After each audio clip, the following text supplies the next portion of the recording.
speaking on behalf of Geneva International Centre for Justice.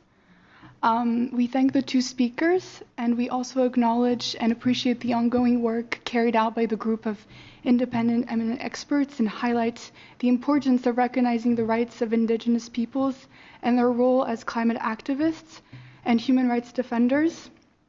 Factual real-time events have shed light on the true perils of this intricate global phenomenon. As we race against time to combat climate change, environmental degradation by anthropogenic activity continues to remain staggeringly high. As highlighted by the speakers, temperatures are reaching new records every year, wildfires are becoming more common, droughts are overwhelming communities, concentrations of greenhouse gases in the atmosphere are rising, and biodiversity is dying. Human-induced climate change affects all civilians, but significantly hinders the long-standing and culturally rich livelihoods of Indigenous peoples. Their lands, territories, and cosmologies are under threat. Long-standing legacies of colonialism and large-scale extractivism of natural resources, coupled with the current environmental crisis, are omnipresent in the lives of Indigenous peoples and impact their right to proclaim their self-determination, self-fulfillment, and liberties. Indigenous peoples' voices, perspectives, and contributions are not sufficiently brought to light. However, they share a wealth of traditional knowledge, as well as deep religious, spiritual, cultural, and social traditions with their environment. Indigenous peoples have a deep understanding of their lands and have capabilities to protect and conserve biodiversity. Furthermore, their status as conservation and environmental stakeholders possessing extensive knowledge of the environment is ignored.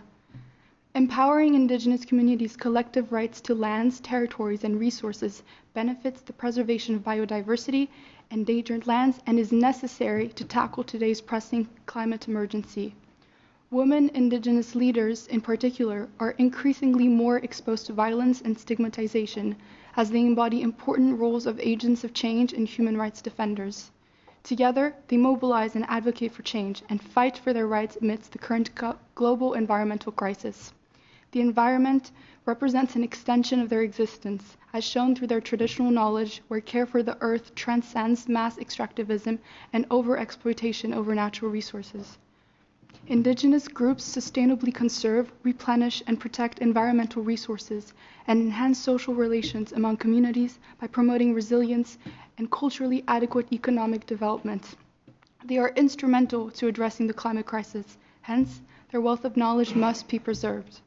Geneva International Centre for Justice recognizes the dire impacts of the environmental crisis and the extent to which it affects vulnerable communities, including Indigenous groups, their worldviews, and land rights. We call on the international community to come together and fight for the rights of Indigenous peoples.